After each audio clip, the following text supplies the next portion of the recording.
ఈనాటి విశ్లేషణకు స్వాగతం.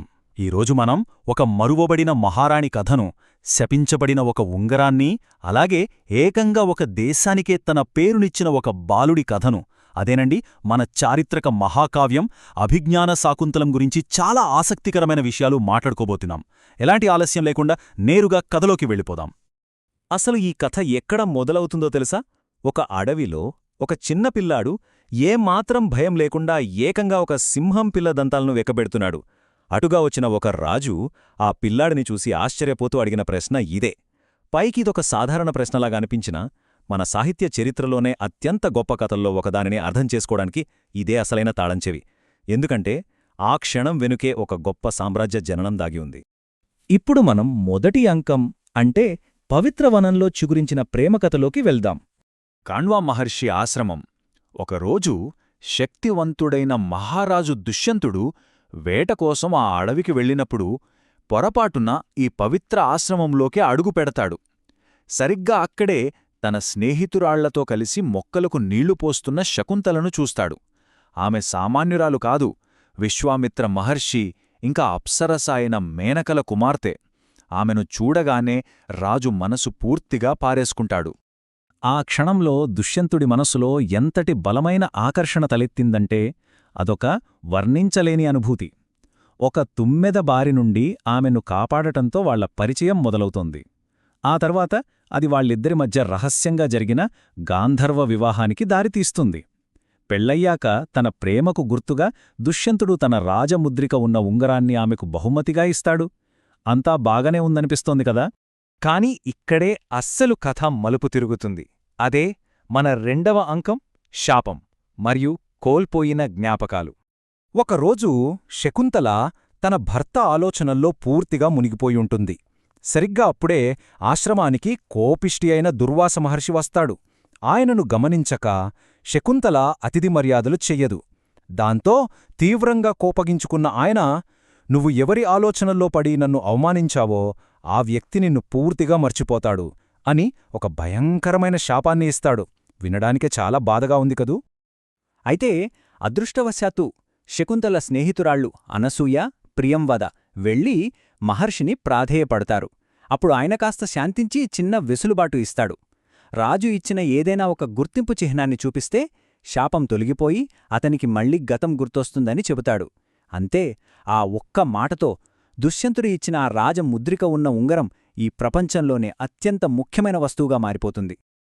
ఆ తర్వాత కథ వేగంగా ముందుకు వెళ్తుంది. కొన్ని వారాలు, తర్వాత నెలలు గడుస్తాయి. శకుంతల గర్భవతి అవుతుంది. విషయం తెలుసుకున్న కణ్వ మహర్షి ఆమెను మహారాణిగా తన సరైన స్థానాన్ని పొందడానికి రాజభవనానికి పంపిస్తాడు. అలా ఆమె రాజభవనానికి చేరుకుంటుంది. ఇక్కడ మనమొక స్పష్టమైన వ్యత్యాసాన్ని గమనించాలి. అడవిలో ఉన్న దుష్యంతుడు ప్రేమలో పూర్తిగా మునిగిపోయి పెద్ద పెద్ద వాగ్దానాలు చేశాడు. కాని రాజభవనంలో ఉన్న దుష్యంతుడికి శాపం వల్ల గదమేమీ గుర్తులేదు. ఏమాత్రం పరిచయం లేని ఒక గర్భవతిని భార్యగా స్వీకరించడం తన రాజధర్మానికి విరుద్ధమని, అదొక పాపమని అతను చాలా కఠినంగా ప్రవర్తిస్తాడు. ఇక్కడి నాటకీయత మనల్ని నిజంగా కదిలించివేస్తోంది. శకుంతల నిజమే చెబుతోందని మనకు తెలుసు. కాని దారిలో నదిని దాటుతున్నప్పుడు ఆ ఉంగరం ఆమె చేతినుండి జారిపోతుంది. కాబట్టి ఆమె దగ్గర నిరూపించడానికి ఆధారమేమీ ఉండదు. రాజు ఆమె మాటలను నమ్మకపోగా దారుణంగా తిరస్కరిస్తాడు. అప్పుడు హృదయం ముక్కలైన శకుంతలను ఆమె తల్లి మేనక వచ్చి అక్కడి నుండి ఆకాశమార్గాన తీసుకువెళ్తుంది. ఇక్కడే విధి తన ఆట మొదలు పెడుతుంది. అదే మూడవ అంకం, జాలరి మరియు ఉంగరం. దూర్వాస మహర్షి శాపాన్ని బద్దలకొట్టడానికి విధి ఒక గొలుసుకట్టు చర్యను ఎలా నడిపిస్తుందో చూడండి. నదిలో పడిన ఆ ఉంగరాన్ని ఒక చేప మింగడం, ఆ చేపను ఒక జాలరి పట్టడం, అతను దాన్ని కోసినప్పుడు ఉంగరం బయటపడడం, అది రాజముద్రిక కావడంతో ఆ జాలర్ని తీసుకువెళ్లి నేరుగా రాజుముందు నిలబెట్టడం. ఇదంతా చూస్తుంటే ఒక అద్భుతమైన పజిల్ సాల్వ్ అయినట్లనిపిస్తుంది కదా. ఆ ఉంగరాన్ని చూడగానే రాజుకు గతమంతా గుర్తొచ్చేస్తుంది. శాపం తొలగిపోతుంది. అయ్యో, నేనెంత పనిచేశాను, నా నిజమైన భార్యను నేనే కాదన్నానా అంటూ రాజు తీవ్రమైన కుంగుబాటుకు గురవుతాడు. తాను చేసిన తప్పును తలుచుకుంటూ వేదన పడతాడు. ఇక అతనికి తన రాజ్యంలో ఏ ఆనందమూ మిగలదు. చివరికి దేవేంద్రుని పిలుపు మేరకు రాక్షసులతో పోరాడటానికి స్వర్గలోకానికి వెళ్తాడు. ఆ తర్వాత ఏం జరిగిందో తెలుసుకోవాలంటే 4వ అంకంలోకి వెళ్ళాలి. కలయిక మరియు ఒక సామ్రాజ్య జననం. రాక్షసులతో పోరాడి విజయం సాధించి భూమికి తిరిగి వస్తున్న క్రమంలో హేమకూట పర్వతం దగ్గర రాజు ఆగుతాడు. అక్కడే ఇందాక మనం మొదట్లో మాట్లాడుకున్నాం చూశారా, సింహం పిల్లతో ఆడుకుంటున్న ఒక ధైర్యవంతుడైన బాలుడు, ఆ బాలుడే ఎదురవుతాడు. అతనే తన కుమారుడైన భరతుడు అని రాజు తెలుసుకుంటాడు. ఆ వెంటనే విరహవేదనతో అలసిపోయి ఉన్న తన భార్య శకుంతల దగ్గరకు వెళ్లి ఆమె పాదాలపై పడి కన్నీళ్లతో క్షమాపణ అడుగుతాడు. ఎన్నో కష్టాలు, మనోవేదనలు ఎదురైనా వారి ప్రేమ నిలబెడుతుంది. కాశ్యప మహర్షి దూర్వాసుని శాపం గురించిన నిజాన్ని చెప్పటంతో శకుంతల రాజును మనస్ఫూర్తిగా క్షమిస్తుంది. అలా వాళ్ళిద్దరూ మళ్లీ ఏకమై తమ కుమారుడితో కలిసి తిరిగి హస్తినాపురానికి చేరుకుని తమ రాజ్యాన్ని సంతోషంగా ఏలుతారు. ఇక్కడ మనందర్నీ ఆశ్చర్యపరిచే ఒక చారిత్రక ముగింపుంది.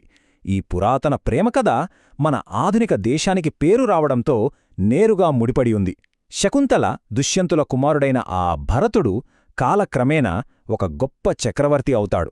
ఆ భరతుడి పేరు మీదుగానే మన దేశానికి భారతవర్షం లేదా భారత్ అని పేరు రావడం నిజంగా ఒక అద్భుతమైన విషయం కదా. ఈ విశ్లేషణను ముగించే ముందు మనం ఆలోచించాల్సిన ఒక లోతైన ప్రశ్న ఇక్కడ మిగిలిపోయింది. అసలు ఈ కథలో నిజమైన విషాదం దేనివల్ల జరిగింది? ఒక మహర్షి కోపం వల్ల వచ్చిన ఆ మాయాశాపం వల్ల, లేక మనుషుల మధ్య నమ్మకం ఎంత సులభంగా చెరిగిపోతుందో చెప్పే మానవ బంధాల బలహీనత వల్ల?